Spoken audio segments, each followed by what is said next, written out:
Coulomb's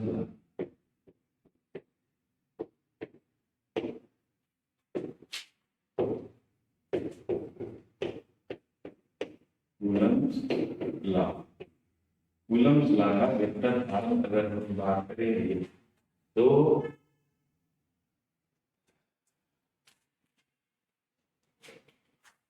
Coulomb's law का जो एक इक्वेशन हम लोग जानते हैं कि Q1 Q2 बाई आर ये अधिसूत्र है स्केलर फॉर्म। अब जो है इसको वेक्टर में बनाना हो vector is equal to k Q1 Q2 by are square.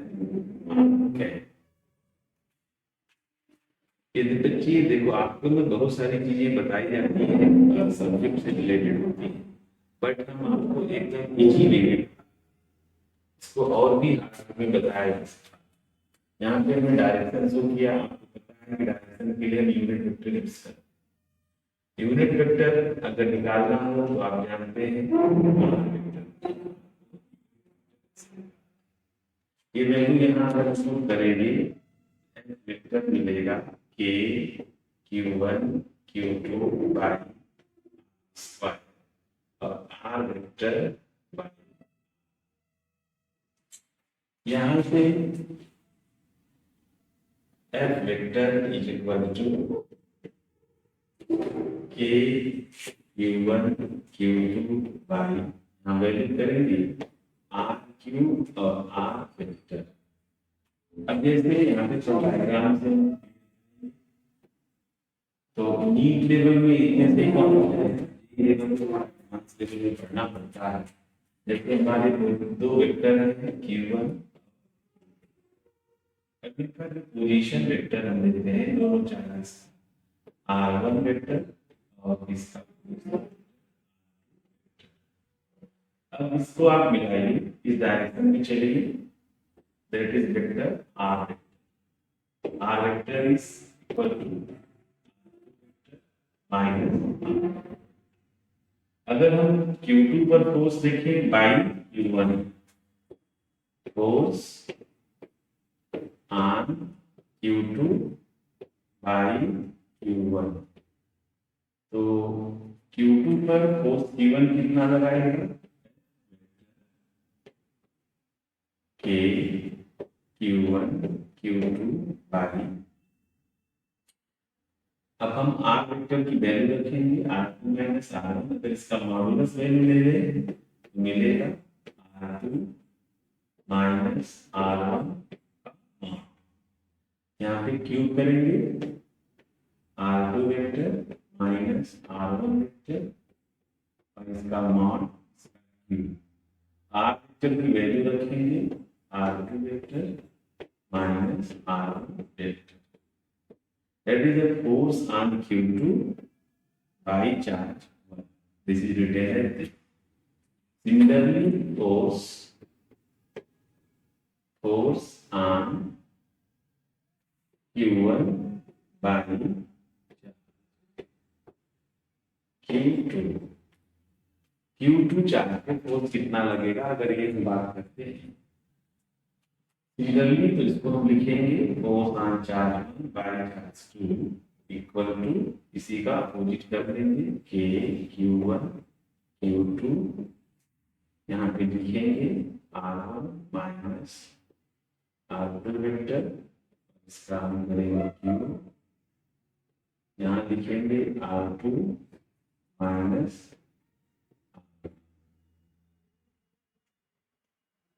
यहाँ पे R1 वही इस जैसे यहाँ वैसे यहाँ ये दोनों आपका वेक्टर फॉर्म ये यही लेवल में चलता है। पोजीशन वेक्टर गिवन होगा तो हम फोर्स निकाल सकते हैं, विद डायरेक्शन की जरूरत पड़ती है। अब इसमें जो फोर्स मिले हैं वो F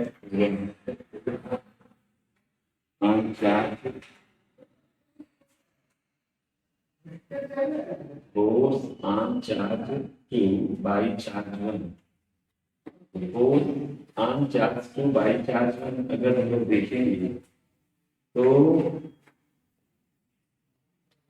हमको ये मिलता है, इस तरह से फार्मूला लगाना पड़ेगा तो अगर हम वन बाई ग्राफ में देखेंगे तो ये फार्मूला नाउ अगर हम दोनों इक्वेशन को देखेंगे तो जो प्रोसेस होते हैं F21 equals equal to 4 F12 minus मतलब दोनों चार्जेस इक्वल एंड अपोजिट होते हैं और माइनस कूलम्ब लॉ का जो वेक्टर फॉर्म है इस पर बड़ा ही इंटरेस्टिंग इंपॉर्टेंट क्वेश्चन बनते हैं। अब हम लोग आगे की बात करेंगे।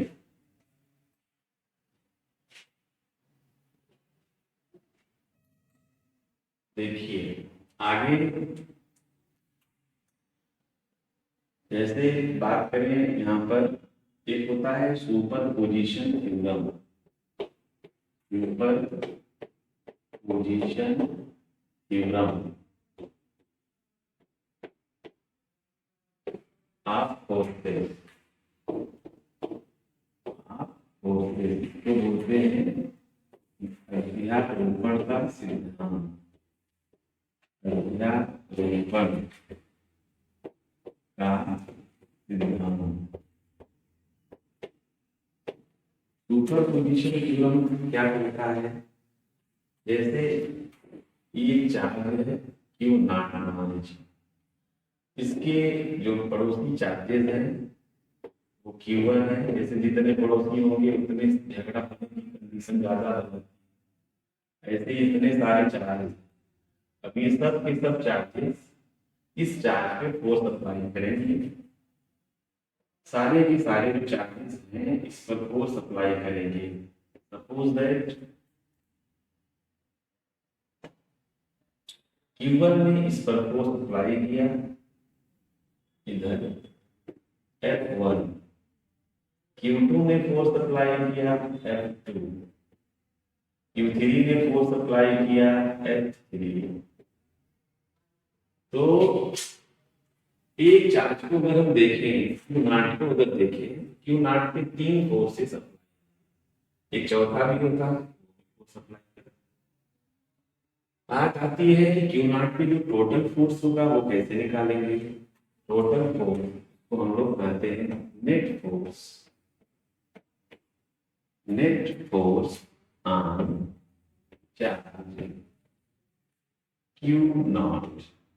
Q नॉट चार्ज पे जो टोटल फोर्स हम लोग निकालेंगे वो नेट फोर्स को हम ऐसे लिखेंगे F vector net is equal to F1 जो फोर्स लगा प्लस F2 फोर्स लगा। जितने सारे फोर्सेस लगते हैं सभी फोर्स, क्योंकि फोर्स वेक्टर होता है, फोर्स वेक्टर क्वांटिटी होती है, इसलिए हम सारे फोर्सेस का vector sum, force is the vector quantity, इसलिए हम फोर्सेस का वेक्टर सम करते हैं। ये हमारा फार्मूला हो गया, कोई नई बात नहीं है, ये तो सिंपल कहीं पर भी अगर हमको निकालना होता है टोटल फोर्स तो हम वेक्टर का हेल्प लेंगे। अब बात करते हैं इस पर बेस्ड जो न्यूमेरिकल हमसे पूछे जाते हैं कॉन्सेप्ट वाले, उस पर बात करेंगे। जैसे पहला क्वेश्चन देखेंगे, पहला प्रॉब्लम जरा चेक करते हैं। यहाँ पर बहुत सारे क्वेश्चन हैं, दो सवाल हम अच्छे अच्छे आपको बता देंगे, आप सारे सवाल बाकी लोगों का जो ऑफलाइन में होता है, जो हमारा ये क्रैश कोर्स है, अगर हमारा फुल कोर्स में कभी रिवीजन करने का आपको मौका मिले तो इस पर आपको 50 क्वेश्चन मिलते हैं। यहाँ पर जैसे मैं कह रहा हूँ, एक चार्ज क्यू ले रखा है, एक ये क्यू ले रखा है और एक माइनस क्यू ले रखा है।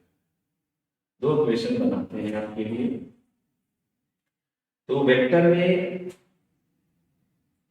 कुछ वेक्टर रूल होते हैं, अब बात यहाँ से करेंगे, थोड़ा टाइम जाता है, यहाँ से आपको सिखाना जरूर चाहिए। कुछ रिजल्टेंट निकालने का तरीका, रिजल्टेंट वेक्टर परिणामी कैसे निकालते हैं, परिणामी कैसे निकाला जाता है। परिणामी निकालने का तरीका हम लोग सीखेंगे।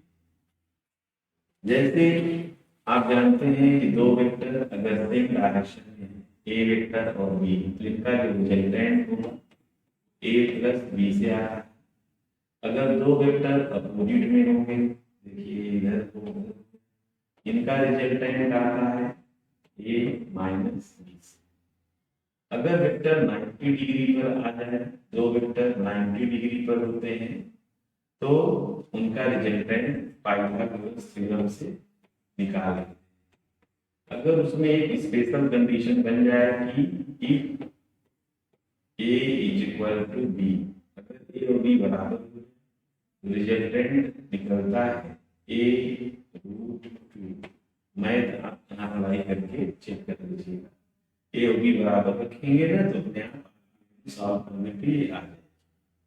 ऐसे ही अगर दो वेक्टर 60 डिग्री पर होते हैं और आपस में दोनों वेक्टर बराबर, मान लीजिए उनका मैग्नीट्यूड बराबर, आप करके देख लीजिएगा। जो इसका स्टैंडर्ड फार्मूला है r square is equal to a square plus b square plus 2ab cos alpha.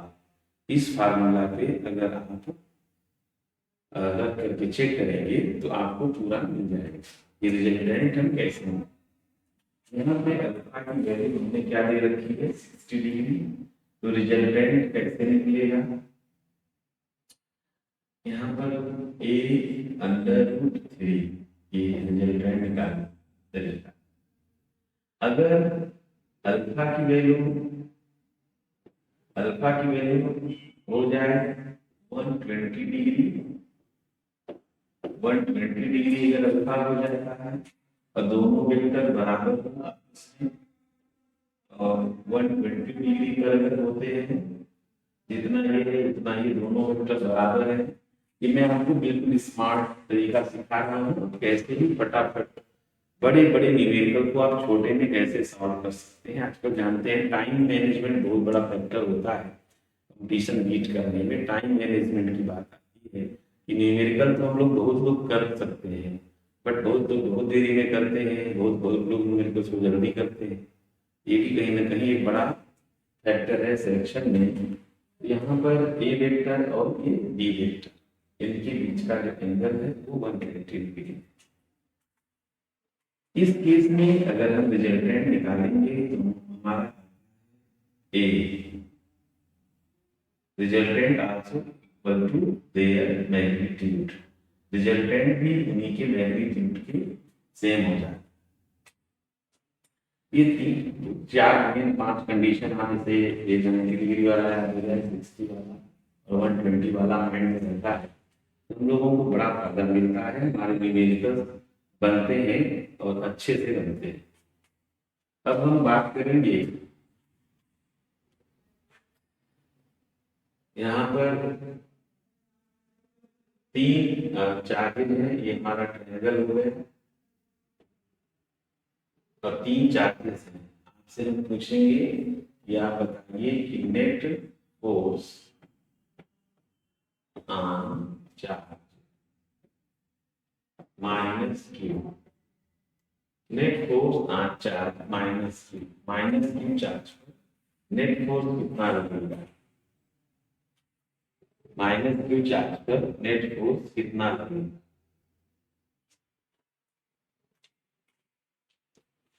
तो इसको जरा देखते हैं, net force on charge minus Q, जरा देखिए अच्छे से समझने का प्रयास करिए।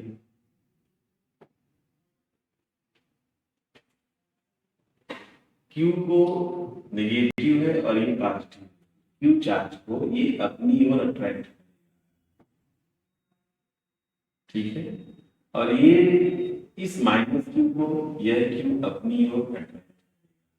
यहाँ पे दो फोर्सेस के चांस हो गए, F1 और F2, ये दो फोर्स बनने लगे। जरा देखिए माइनस क्यू को लिखी थी, माइनस क्यू के दो पड़ोसी चार्जेस दो है, दोनों इस पर फोर्स अप्लाई करेंगे। अब F1 उसको अपनी ओर खींचेगा, F2 इसको अपनी ओर खींचेगा। साइड लेंथ इसका मान लीजिए ए दे रखा है, ए इसका साइड लेंथ है, F1 की वैल्यू आप जानते हैं इक्विलेटरल ट्रायंगल में तीनों साइड के होते हैं और सारे एंगल्स 60 डिग्री के होते हैं। अगर हम F1 की बात करें तो इनके बीच का फोर्स लगेगा K, Q1 Q2। आप ये ध्यान दीजिएगा कि जब फोर्स की बात की जाए तो साइन से मतलब नहीं रखते, उनके साइन नहीं रखते जाते, तो हम चार्ज के साइन नहीं देते। फोर्स की बात करते समय हम लोग चार्ज के साइन नहीं देते। के क्यू स्क्वायर के स्क्वायर, ये हो गई F1 की वैल्यू। अब हम निकालेंगे F2 की वैल्यू। F2 निकालते समय हमारा बेसिक जो फोकस होगा वो के q square by a square, ये हम करेंगे। ये सब आप देखेंगे ना तो जेई के सवाल तो जेई में भी मिल सकते हैं, इस तरह के नीट में भी मिल सकते हैं, भी आगे बता। तो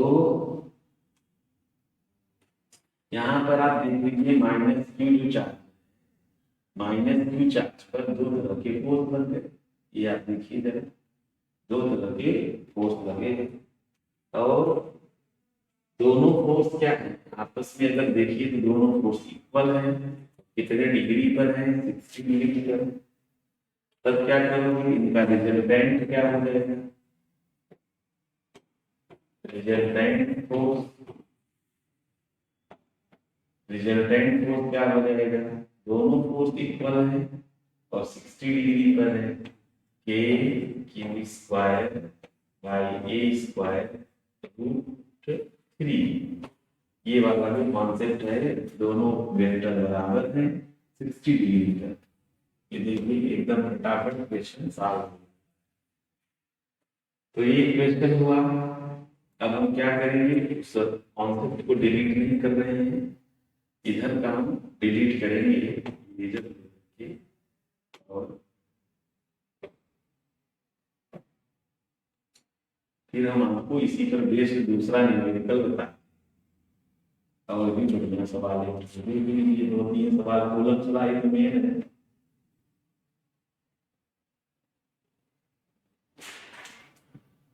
अब जरा फिर से ध्यान देंगे तो दूसरा क्वेश्चन हम देखते हैं। हमारे पास ये स्क्वायर है और स्क्वायर का जो साइड लेंथ है, स्क्वायर का साइड लेंथ L है।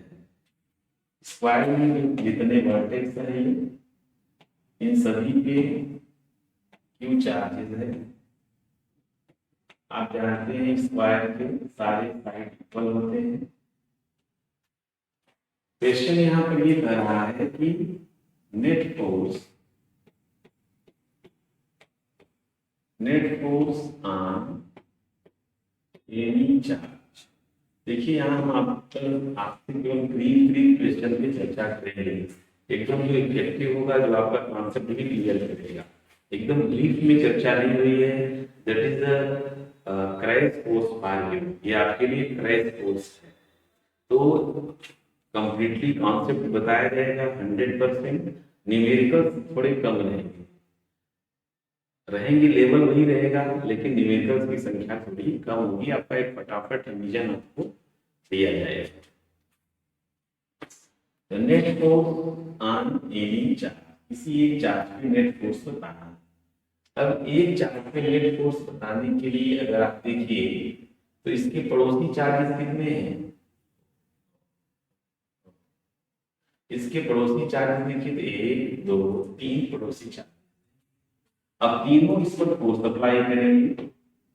देखिए तीनों इस पर फोर्स अप्लाई करेंगे तो जैसे ये क्या करेगा, यहाँ पे दोनों देखो सब plus plus plus plus repulsion force, ये इसको उधर धक्का देगा, ये रिपल्सन फोर्स हो गया F1। ये भी इसको रिपल्सन इधर लगाएगा, चलो F इसको, फिर ये इधर रिपल्सन लगाएगा, इसको हमने F2 ले लिया। ये आपका F3 हो जाएगा। अब अगर आप देखिए तो किसी एक चार्ज पे 3 फोर्स लगे, F1 की वैल्यू इनके के बीच में है K Q square by L square, और F2 लग रहा है Q और Q के बीच में K Q स्क्वायर। ये वाला देखिए जरा, Q और Q के बीच आप जानते हैं कि ये जो डिस्टेंस होता है वो साइड रूट 2, तो F3 हो जाएगा K Q square by side, इसका स्क्वायर करेंगे तो 2L स्क्वायर। तो अगर हम इन तीन फोर्सेस को ध्यानपूर्वक देखें तो ये दोनों जो फोर्स है F1 और इनकी वैल्यू बराबर है और इनके बीच का एंगल 90 डिग्री है। तो F1 और F2 का जो रिजल्टेंट होगा, resultant of F1 and F2, उसको हम F ले सकते हैं।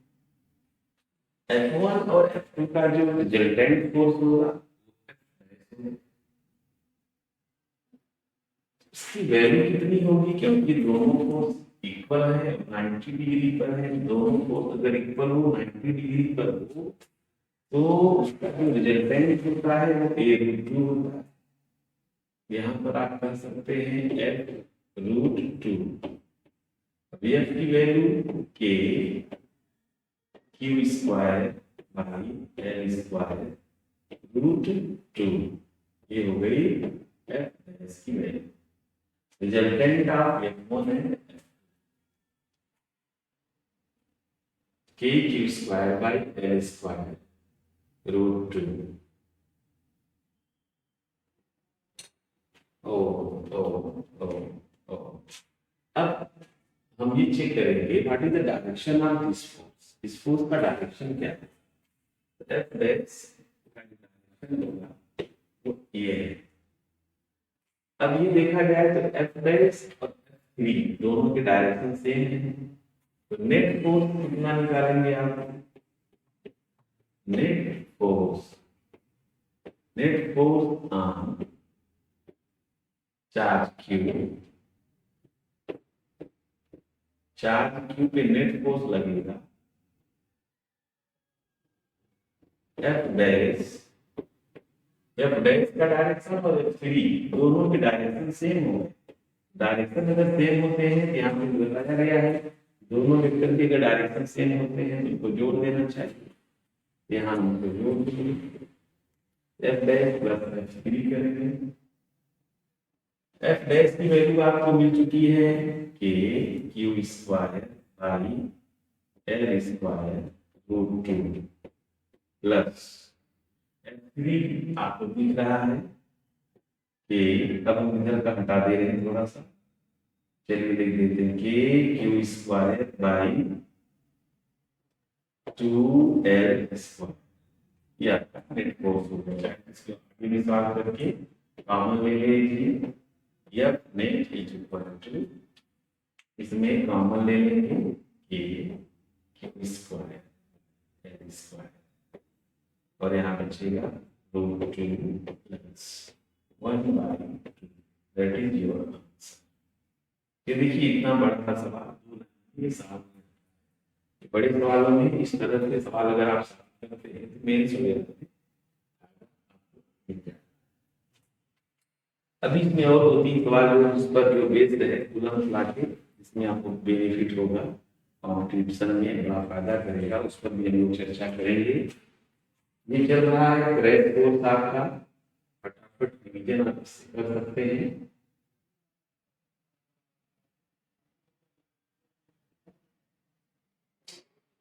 अब जो है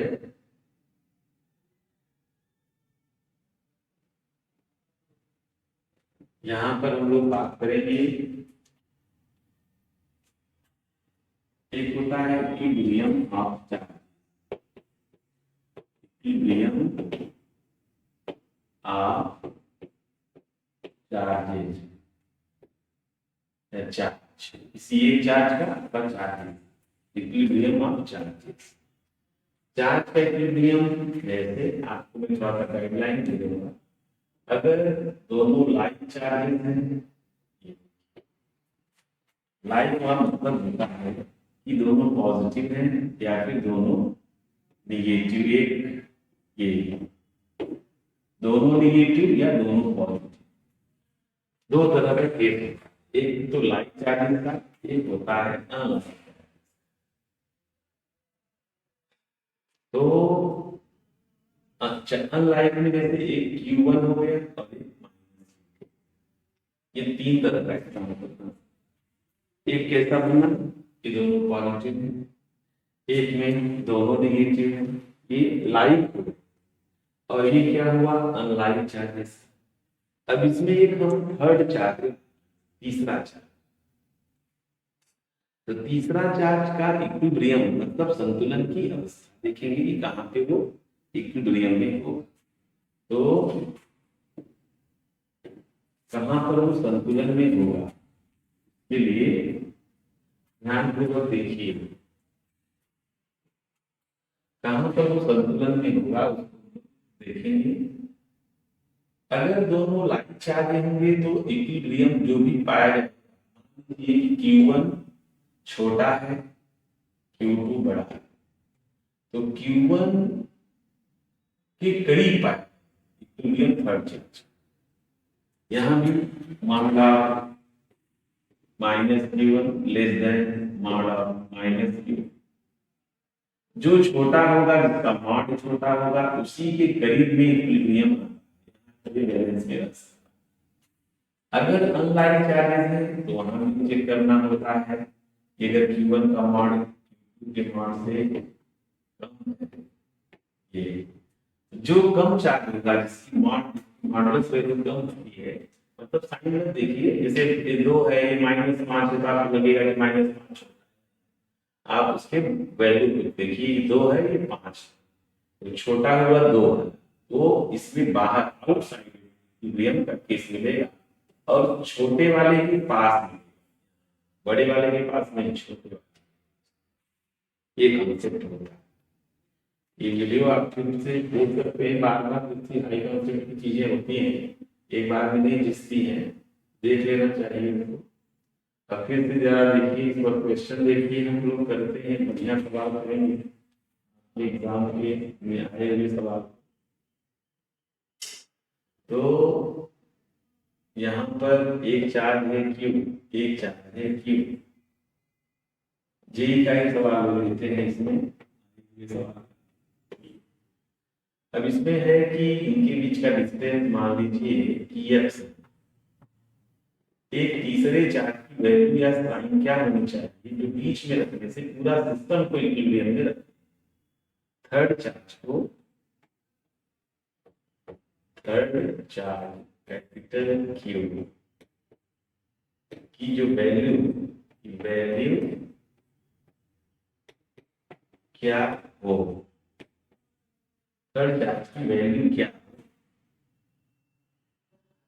जिसको मिड में रखने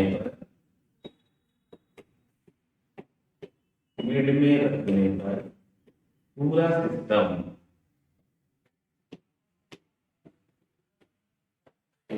सिस्टम इक्विलिब्रियम में हो।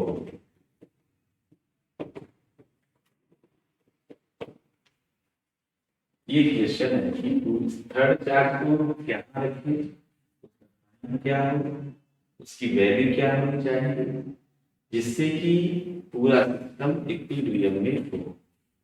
तो थर्ड चार्ज बीच में रखना है, ये Q है।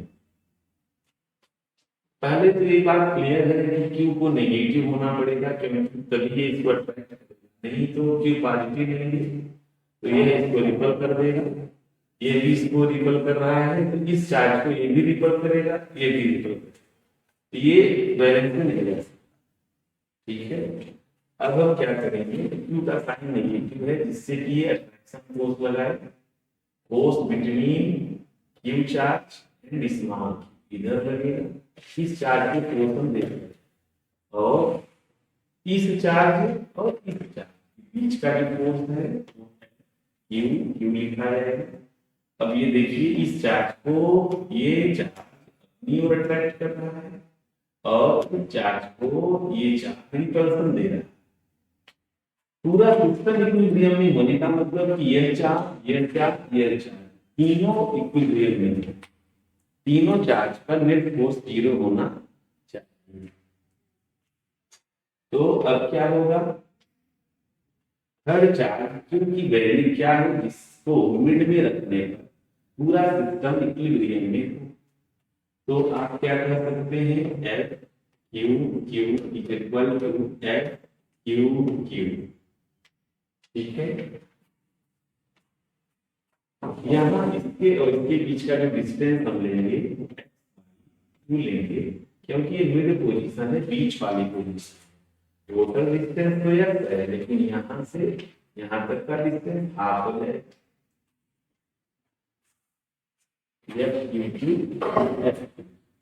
अब यहाँ पर देखिए Q और Q मतलब होता है कि इन दोनों के बीच का Q1 Q2 by x by 2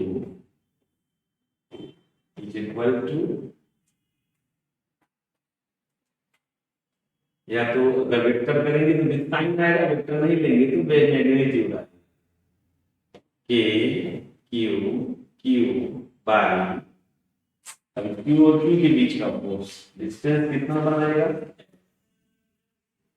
तो सॉल्व करेंगे, K से K कैंसिल करेंगे, Q से Q कैंसिल करेंगे, यहाँ पे 2 का 4 ऊपर ले लेंगे,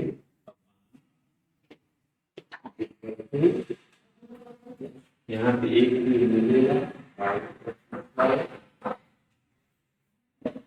स्क्वायर से एक्स स्क्वायर कैंसिल कर देंगे, कैपिटल Q की वैल्यू हमें मिलेगी Q बाई 4। अगर हम विद साइन लें, साइन के साथ इसकी वैल्यू क्या मिलेगी, capital Q is equal to minus Q by 4। ये आपका एक्चुअल में आंसर होगा। ये बहुत जगह इस तरह का प्रश्न पूछा जाता है, बड़ा ही इंपॉर्टेंट, बड़ा कॉन्सेप्चुअल क्वेश्चन है। नेट फोर्स 0 होना और इक्विलिब्रियम शो करना। अब हम इसमें अगला कंसेप्ट पर बात करेंगे। ये जो चार्ज का इक्विलिब्रियम कहाँ हो सकता है, आउटसाइड कब होगा, इनसाइड कब होगा, इस पर हम लोगों ने बात किया। और बात हम बेसिकली जो फोकस कर रहे हैं वो कूलम्ब लॉ के वेक्टर फॉर्म पे कर रहे हैं।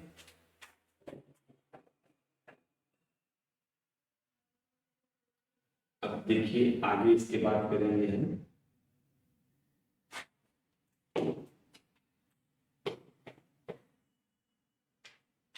कूलम्ब लॉ में इस तरह की भी बातें आती हैं कि जैसे उनका जो फोर्स नेचर होता है, force nature in the sense एक न्यूमेरिकल नेचर की हम बात करेंगे। ये भी बहुत इंपॉर्टेंट क्वेश्चन है, नीट का सवाल है।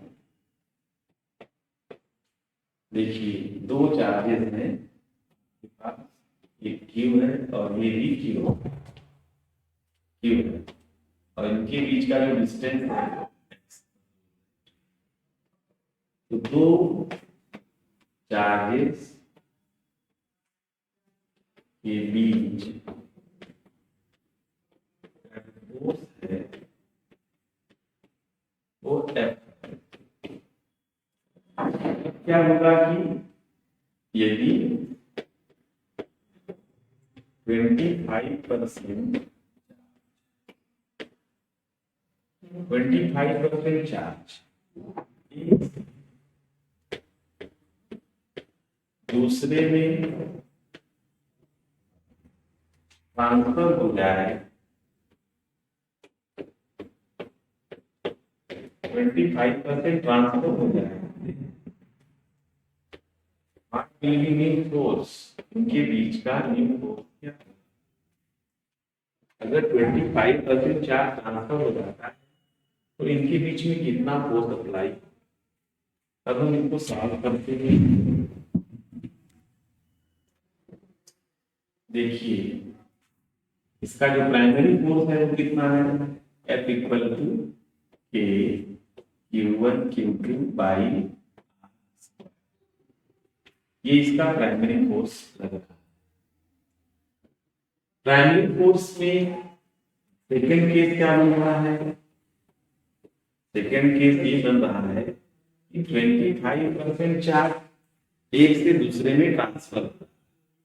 तो यहाँ पर अगर 25% ट्रांसफर हो रहा है तो हम क्या कर सकते हैं, देखिए जरा Q में से 25% इसमें से Q/4 निकल गया, Q माइनस Q/4 कितना बचेगा, 3Q/4, ये चार्ज हो गया। दूसरे में गया तो दूसरे में गया तो Q plus Q/4 means 5Q/4 दूसरे में जाएगा। अब चार्ज अमाउंट जब इसमें से इसमें चार्ज ट्रांसफर होगा तो 3Q/4 इस पर चार्ज और 5Q/4 इस पर चार्ज। अब देखिए नया फोर्स कितना लगेगा, न्यू फोर्स कितना लगेगा, F इज इक्वल टू के, अब Q1 की वैल्यू हो जाएगी 3Q/4 Q और 5Q/4, डिस्टेंस वही रखेंगे जो पहले थे, x²।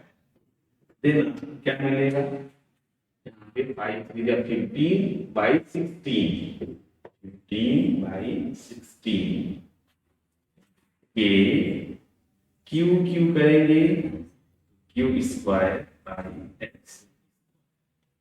इसकी वैल्यू जब ये भी आपका f है, f डैश इक्वल टू 15/16,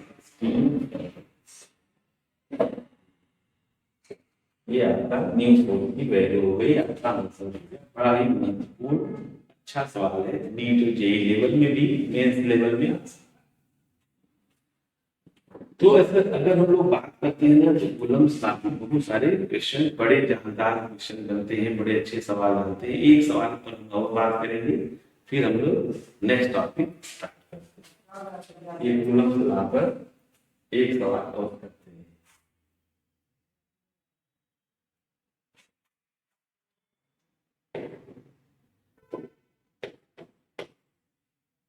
देखिए बड़ा ही अच्छा का सवाल, ये हमारे पास दो चार्जेस हैं, इस तरह का भी कंसेप्ट के साथ क्लियर।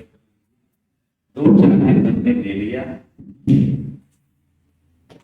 इनके मास सेम है, उनकी डेंसिटी सपोज दैट मास दोनों के सेम है, डेंसिटी भी दोनों की सेम है,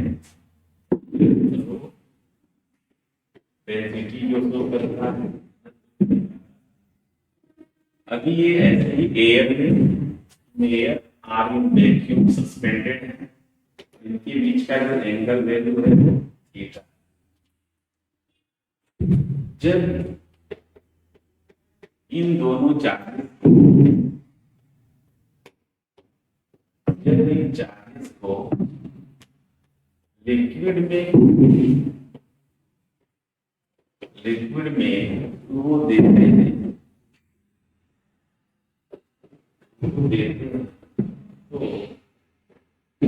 तो एंगल वैल्यू चेंज नहीं होती है, एंगल वैल्यू चेंज नहीं होती है। जब इन चार्जेस को लिक्विड में डुबो देते हैं तो एंगल वैल्यू चेंज नहीं होती,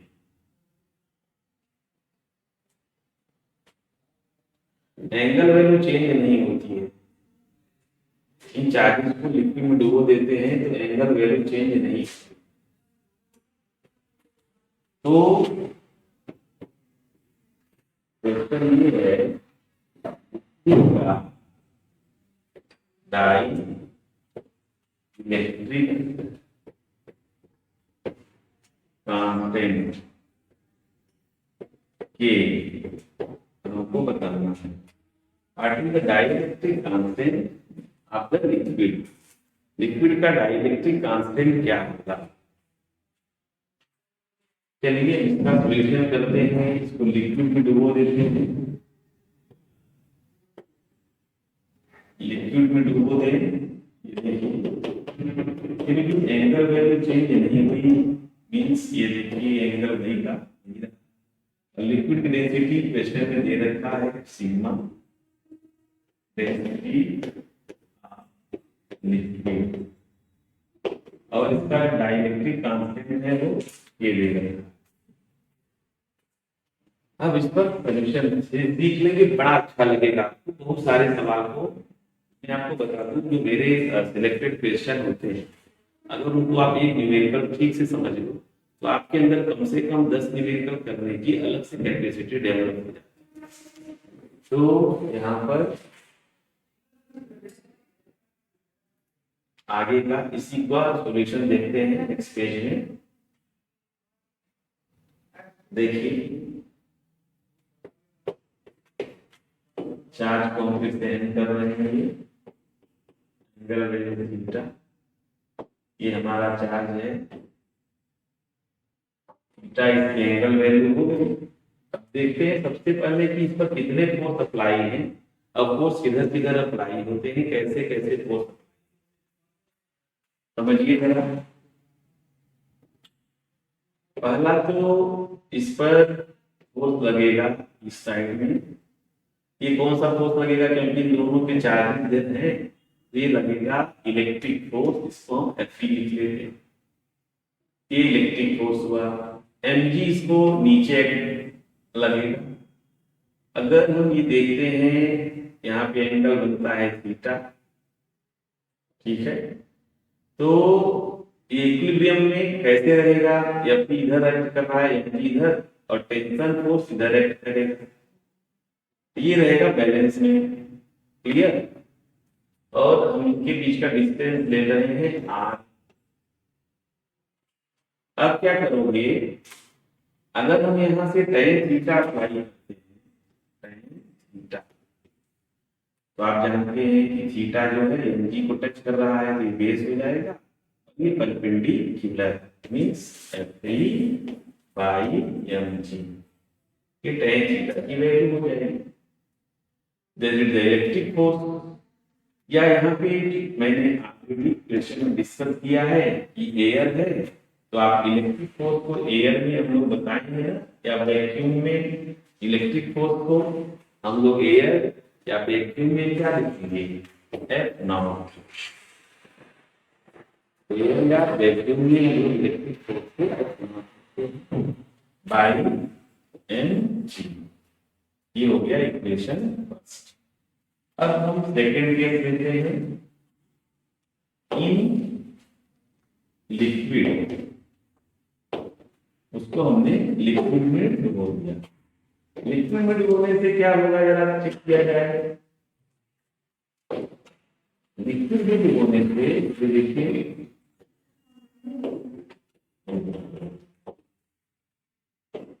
चार्जेस हो गए, लिक्विड में डुबो दिया आपने, ठीक।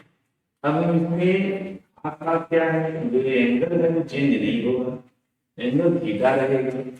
अब फोर्स डायग्राम बनाए पहले इसका, फोर्स कैसे कैसे बाई इधर लगेगा इलेक्ट्रिक फोर्स, और उसको हम F लिखेंगे क्योंकि यहाँ मीडियम है और ये दोनों पे चार्जेस हैं, ये इसको इधर रिपल्सन देगा, धक्का देगा, और इस पर क्या करेंगे, हमारा एनर्जी हो जाएगा, ये एंगल थीटा हो जाएगा, थीटा चेंज नहीं हुआ। और एक फोर्स और यहाँ नया पैदा होता है, thrust force, force of balance की तो प्लामन बल, क्योंकि लिक्विड में रहने से थ्रस्ट ऊपर लग गया था। अब हम लोग क्या करेंगे, tan थीटा की वैल्यू कैसे निकलेगी, देखिए ये बेस होगा, ये परपेंडिकुलर बनेगा है और बेस बनेगा, देखिए नीचे सिंक हुआ है mg और इसके अपोजिट में फोर्स ph, ये लगेगा ये बाई mc। दोनों में tan थीटा सेम है, थीटा चेंज नहीं हुआ। सवाल का ये मेन फोकस है कि थीटा चेंज नहीं हुआ, देन आप क्या कर सकते हैं, दोनों को इक्वल कर सकते हैं। ये आपका सेकेंड इक्वेशन बना, naught by m g is equal to f by m g minus t h. अब हम कर क्या सकते हैं, आपको पता है कि ये जो फोर्स होता है एफ नॉट होता है, आपको बताया गया है बच्चों, K equal to f naught by f. पिछला वीडियो देखेंगे तो रिलेशन मिल जाएगा। तो अब यहाँ पे मिलेगा एफ नॉट की प्लेस में के एफ लिखेंगे, कैंसिलेशन आएगा, तो K is equal to m g ऊपर लिखेंगे upon m g minus t h. सबकी वैल्यू पुट कर दी जाए, then K is equal to mass को लिखेंगे वॉल्यूम इनटू डेंसिटी, ये वॉल्यूम इनटू डेंसिटी। थ्रस्ट होता है total volume inside, density sigma, common लेकर के कैंसिलेशन करेंगे, then we find the value of k rho upon rho.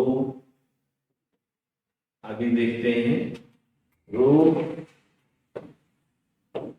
के की वैल्यू मिलेगी rho upon rho minus sigma. ये आपका फार्मूला। तो आप ऐसे सवालों के केस में अगर एंगल चेंज नहीं होता है तो इतना सारा मेहनत करने से अच्छा है कि आप डायरेक्टली इन फार्मूला को याद कर लें। तो आपका इस तरह के सवाल फॉर दैट क्वेश्चन ओनली आप अपने टाइम को बचा सकते हैं। तो आपको अच्छा लगा होगा, ये पूरा आपका कूलम्स लॉ से रिलेटेड बात चली है, आपको समझ में भी आई होगी। तो लेक्चर 1 कूलम्स लॉ लेक्चर 2, इसको आप अच्छे से सुनेंगे तो मुझे उम्मीद है कि आपको कूलम्स लॉ से रिलेटेड बातें सीखने में समझने में आ जाएगी। एक बात मैं और नीट लेवल की थोड़ी सी कर लेता हूँ, नहीं किया है, 2 मिनट करते हैं, फिर आप कूलम्स लॉ का वीडियो एंड करेंगे और उसके बाद हम लोग नेक्स्ट टॉपिक, बिल्कुल टॉपिक एकदम ऑर्डर से पढ़ाई होगी, तब कोई भी चीज छोड़ी नहीं जाएगी, हर चीज बताई जाएगी और हर चीज का कॉन्सेप्ट दिया जाएगा और हर चीज पर बेस्ड न्यूमेरिकल्स भी एकदम लेवल के 2-4 ऐसे बताए जाएंगे कि आप उन 2-4 से 40-50 कर सकते हैं। तो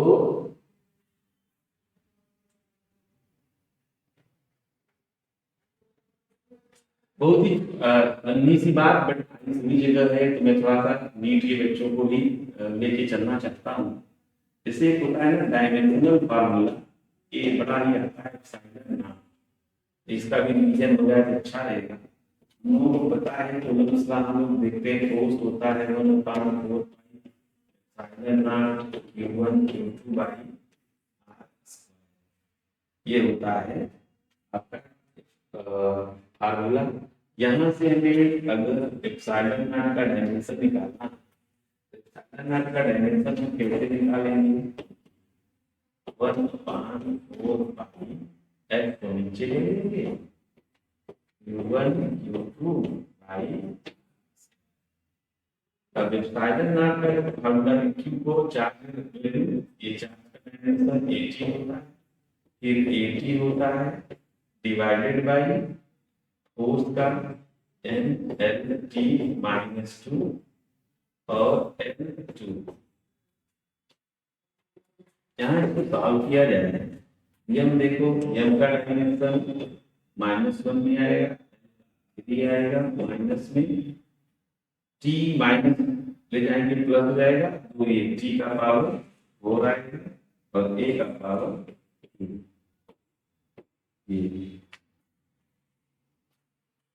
तो आप इस वीडियो को देखिए कूलम्स लॉ का, फिर हम लोग नेक्स्ट वीडियो में फिर से मिलते हैं। आप रिवीजन करते रहिए, अच्छे से पढ़ते रहिए। धन्यवाद।